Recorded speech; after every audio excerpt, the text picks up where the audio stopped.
La conversation que j'avais eue avec Albertine en rentrant du bois, avant cette dernière soirée Verdurin, je ne me fusse pas consolé qu'elle n'eût pas eu lieu, cette conversation, qui avait un peu mêlé Albertine à la vie de mon intelligence, et en certaines parcelles, nous avait fait identiques l'un à l'autre.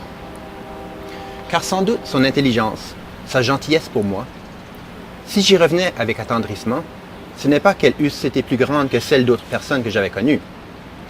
Madame de Cambremer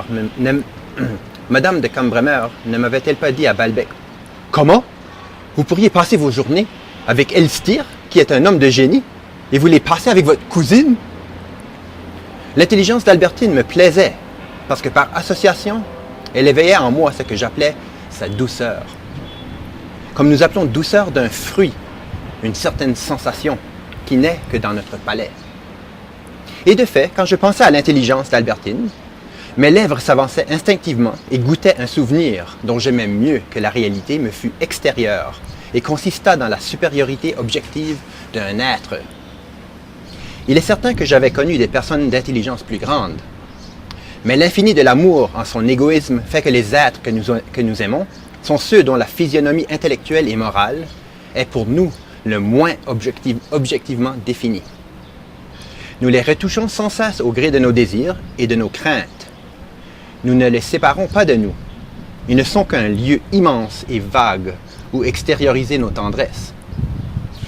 Nous n'avons pas de notre propre corps où afflue perpétuellement tant de malaise et de plaisir, une silhouette aussi nette que celle d'un arbre ou d'une maison ou d'un passant. Et ça va peut-être être mon tort de ne pas chercher davantage à connaître Albertine en elle-même. De même qu'au point de vue de son charme, je n'avais longtemps considéré que les positions différentes qu'elle occupait dans mon souvenir dans le plan des années. Et que j'avais été surpris de voir qu'elle s'était spontanément enrichie de modifications qui ne tenaient pas qu'à la différence des perspectives.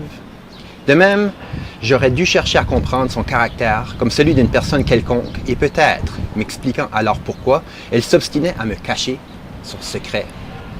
J'aurais évité de prolonger, entre cet acharnement étrange et mon invariable pressentiment, ce conflit qui avait amené la mort d'Albertine. Et j'avais alors, avec une grande pitié d'elle, la honte de lui survivre. Il me semblait en effet dans les heures où je souffrais le moins que je bénéficiais en quelque sorte de sa mort. Car une femme est d'une plus grande utilité pour notre vie si elle y est, au lieu d'un élément de bonheur, un instrument de chagrin. Et il n'y en a pas une seule dont la possession soit aussi précieuse que celle des vérités qu'elle nous découvre en nous faisant souffrir. Dans ces moments-là, rapprochant la mort de ma grand-mère et celle d'Albertine, il me semblait que ma vie était souillée d'un double assassinat, que seule la lâcheté du monde pouvait me pardonner. J'avais rêvé d'être compris, de ne pas être méconnu par elle, croyant que c'était pour le grand bonheur d'être compris, de ne pas être méconnu, alors que tant d'autres eussent mieux pu le faire. On désire être compris, parce qu'on désire être aimé.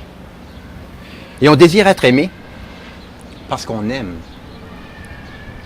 La compréhension des autres est indifférente et leur amour important. Ma joie d'avoir possédé un peu de l'intelligence d'Albertine et de son cœur ne venait pas de leur valeur intrinsèque, mais de ce que cette possession était un degré de plus dans la possession totale d'Albertine. Possession qui avait été mon but et ma chimère depuis le premier jour où je l'avais vue. Quand nous parlons de la gentillesse d'une femme, nous ne faisons peut-être que projeter hors de nous le plaisir que nous éprouvons à la voir. Comme les enfants quand ils disent « Mon cher petit lit, mon cher petit oreiller, mes chères petites aubépines !» Aubépines. Ce qui explique par ailleurs que les hommes ne disent jamais d'une femme qui ne les trompe pas « Elle est si gentille !» et le disent si souvent d'une femme par qui ils sont trompés. Madame de Cambremer trouvait avec raison que le charme spirituel d'Elstir était plus grand. Mais nous ne pouvons pas juger de la même façon celui d'une personne qui est, comme toutes les autres, extérieure à nous, peinte à l'horizon de notre pensée, et celui d'une personne qui, par suite d'une erreur de localisation consécutive à certains accidents, mais tenaces, s'est logé dans notre propre corps au point que nous demander rétrospectivement si elle n'a pas regardé une femme un certain jour dans le couloir. Où est-ce que je suis là? Regarder une femme un certain jour dans le couloir d'un petit chemin de fer maritime nous fait éprouver les mêmes souffrances qu'un chirurgien chercherait une balle dans notre cœur.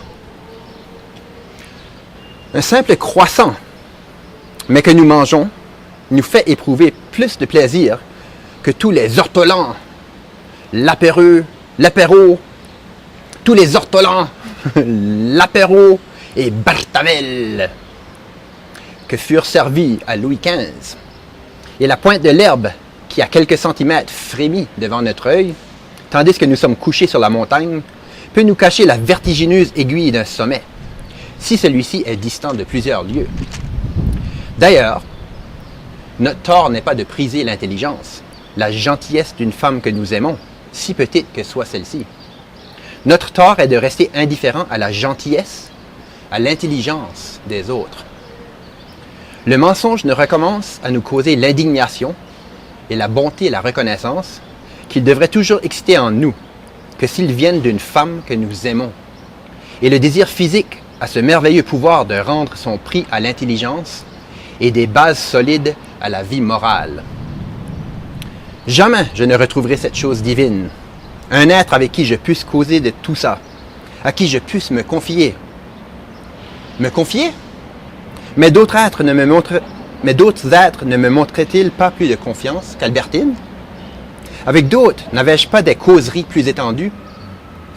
C'est que la confiance, la conversation, chose médiocre, qu'importe qu'elle soit plus ou moins imparfaite, si s'y mêle seulement l'amour qui seul est divin.